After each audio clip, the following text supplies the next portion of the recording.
बिस्मिल्लाहिर्रहमानिर्रहीम। अस्सलाम वालेकुम। आपका दोस्त सलमान हैदर। दुआ है उस परवरदिगार से कि उसने आपको और आपके अहले खाना को अपनी हिफ्ज़ो अमान में रखा हुआ हो। जैसे कि सुबह की इब्तिदाई वीडियो में आपको बता चुका हूं कि वक्त दा पहिया लंघ गया है। जी हां, उल्टी गिनती शुरू हो चुकी है, या यूं कह लें सादे अल्फाज में, बकौल मरियम साहबा के, जिस तरह वो कहती थी, सफ़ा पलटा जा चुका है। ना सिर्फ पलटा जा चुका है बल्कि वो फोल्ड भी कर लिया गया है। मैं सिर्फ पंजाब के हवाले से हाई कोर्ट के फैसले से मुतल्लिक नहीं बता रहा कि हमजा शहबाज साहब का स्टेटस अब 16 अप्रैल वाला पहुंच चुका हुआ है। ही इज़ नो मोर वजीर आला। जी हाँ, उसकी बात तो मैं आपको डेफिनेट इस फैसले की बताऊंगा, क्योंकि मेरी इरफान कादिर साहब से भी बात हुई है। उन्होंने जिस किस्म के हैरानकुन इंकशाफात किए हैं वो डेफिनेटली एक साबिक अटर्नी जनरल की जानिब से, जो कानून को उससे ज़्यादा मेरे नज़र में पाकिस्तान में जो चंद अफराद हैं उनमें से वो एक हैं जो बेहतरीन तरीके से इस कानून को जानते हैं। उन्होंने जो अब फर्दर पिक्चर ड्रॉ की है वो बहुत ही ज़्यादा हैरानकुन है। लेकिन इस खबर से ज़्यादा इंपॉर्टेंट है प्राइम मिनिस्टर हाउस, जहां एक हंगामी इजलास तलब किया। आप समझ रहे होंगे काबीना का? नहीं, आप समझ रहे होंगे इत्तेहादियों का? बिल्कुल भी नहीं। वो एक हंगामी इजलास है। उसकी कुछ चीजें आपके साथ शेयर करनी है। उस हंगामी इजलास के अंदर बाकायदा फसाद की जड़ को भी बुला लिया गया है, जो सारे मामले का मेन मास्टर प्लानर है, उसको भी तलब कर लिया गया है। जिसके बाद पिक्चर बिल्कुल मुख्तलिफ होती भी नजर आ रही है। ऐसे में एक और इत्तेहादी जी हाँ, उन्होंने बिल्कुल फैसला कर लिया, जो उनकी कोर कमेटी ने फैसला कर लिया है कि मौजूदा इत्तेहाद से अलहदा होने में ही उनकी इज्जत है। दरअसल वो ये प्रेशर नहीं ले सकते कि पहली चंद सीटों के साथ और थोड़ी रिप्रेजेंटेशन के साथ अपनी हरकत और सकनात की वजह से वो असम्बली के अंदर मौजूद हैं, और अब मौजूदा इत्तेहाद को, सो कॉल्ड इत्तेहाद की बिना पर इसको लीड करते हुए मुस्लिम लीग नून और शहबाज शरीफ नजर आ रहे हैं। उनको शदीद रिजर्वेशन है। एक और इत्तेहादी ने टूटने का बकायदा ऐलान कर दिया, लेकिन उसका मेजर ऐलान 10 जुलाई के बाद होना है। उससे मुतल्लिक भी बताना है, क्योंकि ये तमाम चीज़ें एक के साथ एक मुत्तसिल हैं। सियासी मंजरनामे पर ये चीज़ें बड़ी स्पीड से बदल रही हैं। खुश एक ही शख्स है, जी हाँ, जो इस वक्त खाना खा रहा है, वो आपको मैंने बताना है। डिटेल सारी की सारी आपके सामने। तो सबसे पहले मैं ज़रा उल्टी गिनती वाली और इरफान कादिर साहब वाली बात कर दूँ जी। सफ़ा पलट गया जी। 16 अप्रैल वाली पंजाब की पोजीशन बन चुकी है जी।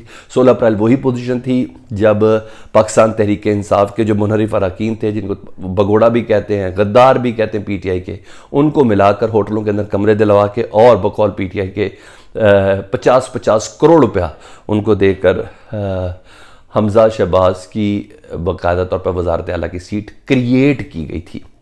जी हाँ, जिसके ऊपर इलेक्शन कमीशन को डायरेक्शन जारी कर दी गई है। लेकिन अब वो मुनहरिफ अरकान भी डी-सीट हो चुके हैं। तो ये तमाम का तमाम फैसला सुप्रीम कोर्ट के अहकाम की रोशनी में अब फर्दर होना है, अकॉर्डिंग टू इरफान कादिर साहब।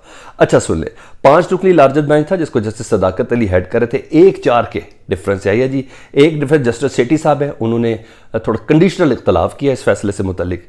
और हमजा शहबाज की वजारत आला के खिलाफ ये दरख्वास्त थी, ना सिर्फ PTI की दरख्वास्त थी बल्कि परवेज़ इलाही साहब की भी इसमें दरख्वास्त थी जी। और PTI का बहुत हक में आज दिन नज़र आया, और तहरीक इंसाफ की दरख्वास्तें मंजूर भी की गई, और इंतखाब कलअदम करार दे दिया गया जी 16 अप्रैल का जी। अब वो वज़ीर आला नहीं रहे हैं, और तफसीली फैसला भी आना बाकी है। अब इनके पास ऑप्शंस क्या है, ज़रा पहले वो भी ज़रा देख लेते हैं। वो ऑप्शन है अब सुप्रीम कोर्ट में ये लोग लेके जाएंगे, जा सकते हैं आज के अदालत फैसला, क्योंकि किसी तरह 17 जुलाई गुजारनी है। जो पोस्टिंग और ट्रांसफर हुई है ना, मैं आपको इनसाइड बता रहा हूँ, पोस्टिंग और ट्रांसफर जो हमजा कर चुके हैं ना 17 जुलाई के लिए प्लान करके कि किस तरह रेगिंग करके ये इलेक्शन जिताना है मुस्लिम लीग नून को, वो 17 जुलाई आपने ध्यान में रखना है, क्योंकि ज़िमनी इंतखाब 17 जुलाई के। तो ये तमाम पोस्टिंग ट्रांसफर सारी रिवर्स हो जाएगी जो भी आएगा। लेकिन इरफान कादिर साहब कहते हैं कि अब ये देखना है कि उस्मान बुज़दार निगरान वज़ीर आला बन गए दोबारा से, क्योंकि अब दोबारा असम्बली में ये इंतखाब होना है। इतना तो फैसले की रोशनी में अभी तक इंप्लीमेंट किया जाए तो उसी तरह ही है। नजर सानी की दरख्वास्त दे सकते हैं, और अब जो फैसला है अकॉर्डिंग टू इरफान कादिर साहब कि वो सुप्रीम कोर्ट के फैसले की रोशनी में हुआ है। जी हाँ, इलेक्शन कमीशन मखसूस नशिस्तों पर 5 का नोटिफिकेशन अब जारी कर देगी, और सुप्रीम कोर्ट के हुक्म के मुताबिक आपको पहले ही पता है कि मुनहरिफ अरकान का वोट कास्ट नहीं होगा, वो काउंट ही नहीं हुआ, तो जिसकी बिना पर 5 नोटिफिकेशन सीटें इनको और मिल जाएंगी। हर हाल में जी 16 अप्रैल की पोजीशन जो है ना, बल्कि तो अच्छा हो गया पाकिस्तान तहरीक इंसाफ के लिए, उनकी फिल्ट्रेशन हो गई, 20 सीटें भी निकल गई और 5 उनको मिल भी गई। तो हमजा शहबाज के रहने का कोई चांस ही नहीं है। इलेक्शन कमीशन के नोटिफिकेशन, लाहौर हाई कोर्ट के इस ऑर्डर के बाद कोई चक्कर ही नहीं है। तो अब हमजा साहब गए तो उधर शहबाज शरीफ साहब का जाना भी ठहर चुका। उसकी वजूहात क्या, मैं आ रहा हूं प्राइम मिनिस्टर के हाउस के उस इजलास से मुतालिक किसको तलब किया गया वो जरा सुन ले जी। किसको तलब नहीं किया, किसको दरख्वास्त की गई है, आप आ जाए जी। सबसे पहले जी मैंने आपको इतना बता दिया कि बेसिक तोते की जान, जिन की जान उस तोते के अंदर थी और शहबाज शरीफ की जान हमजा शहबाज के अंदर, पंजाब हुकूमत बचाए। इसीलिए जरदारी साहब के साथ सारी डील हुई थी। जरदारी साहब ने कहा था मैं आपको गारंटी देता हूँ कि पंजाब को हिलने नहीं दूंगा, आप मरकज़ में ज़रा संभाल के रखें, ये थोड़े ज़रा हम नैब के कवानीन वगैरह कानूनी इस्लाहात, और नैब का भी दूसरा मुसवदा भी तैयार हो रहा है, आपको ये भी मैं बता दूँ जी हाँ। 49 करोड़ तक जो करेगा ना, 49 करोड़ 99 लाख तक जो गबन करेगा ना, वो नैब उसको नहीं पकड़ सकता। 49 करोड़ तक की पाकिस्तान में नैब के हवाले से जो करप्शन है वो हलाल कर दी गई है। उसके बाद की जो है ना 50 करोड़ के बाद की नैब उसके अंदर इंटरवीन कर सकता है। दूसरा, जिस इलाके से ताल्लुक होगा उस इलाके की नैब उसको देखेगी। यानी जरदारी साहब, फरियाल तालपुर साहबा, ये सारे और दीगर जितने भी हैं जिनके नैब के हैं, वो सारे अपने अपने इलाकों के अंदर देखेंगे।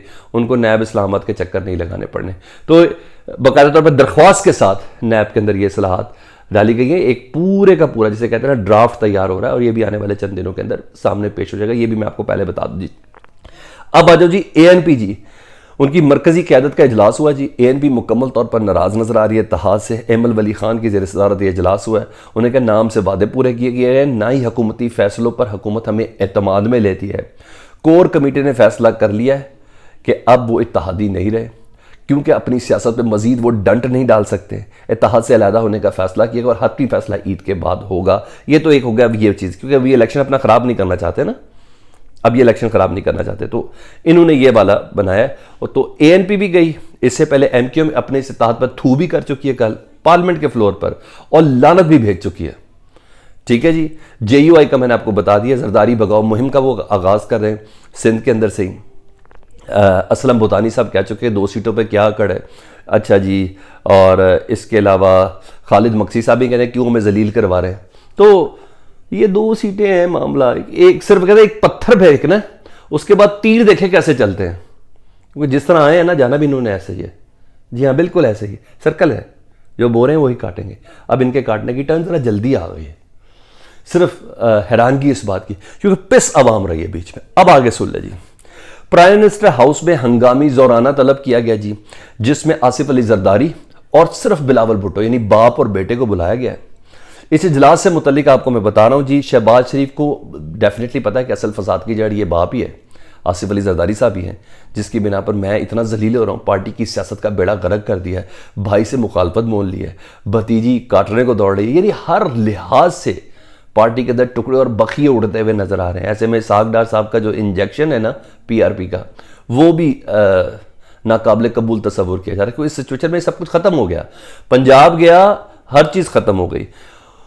उन्होंने जरदारी साहब को बुलाया कि जनाब आप कर क्या रहे हैं, आपने इन सबको इत्तेहादी बनवा के हमारे साथ जिस तरह भी बाहर की जो डीले की हैं, सारा पैसा तो आसिफ अली जरदारी साहब के हाथों तकसीम हुआ ना, सारी चीजें जो PTA बकौल PTA की मैं अपनी जिम्मेदारी नहीं लेता, वो जो डॉलर्स की जो मेन खेप है ना जो तकसीम हुई है वो जरदारी साहब के थ्रू हुई है, बकौल शेख रशीद साहब। शुक्र है मैंने रेफरेंस भी दे दिया क्योंकि मेरे से ना पकड़ कर ले जी। उन्होंने कहा MQM को आप नाराज कर रहे हैं, इत्तेहादी हमारे हैं आप लोग सारे, आप MQM को तोड़ रहे हैं, बल्कि तोड़ दिया आपने।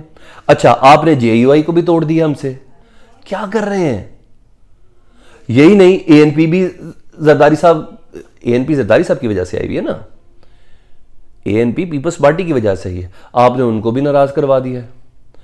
अच्छा असलम भूतानी पहले आवाज बुलंद कर चुके हैं, खालिद मक्सी ने पहले कह दिया कि जनाब इधर से उधर बैठने में प्रॉब्लम कोई नहीं होगी।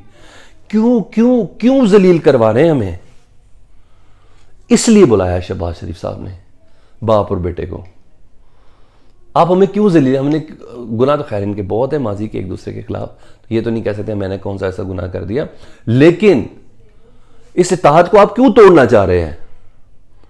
शहबाज शरीफ साहब अपनी जारी बात कुछ अपने मेंबर्स के साथ हैं उधर, उन्होंने कहा क्यों इस इत्तेहाद को तोड़ना चाह रहे हैं, MQM से क्यों आप लड़े, आपने क्यों इलेक्शन में अंदर ये किया, JUI क्यों आपके मुखालिफ आ रही है, आप हमारे तादी, आपको हमें साथ लेके चलना चाहिए, मुझे मजबूत करना चाहिए।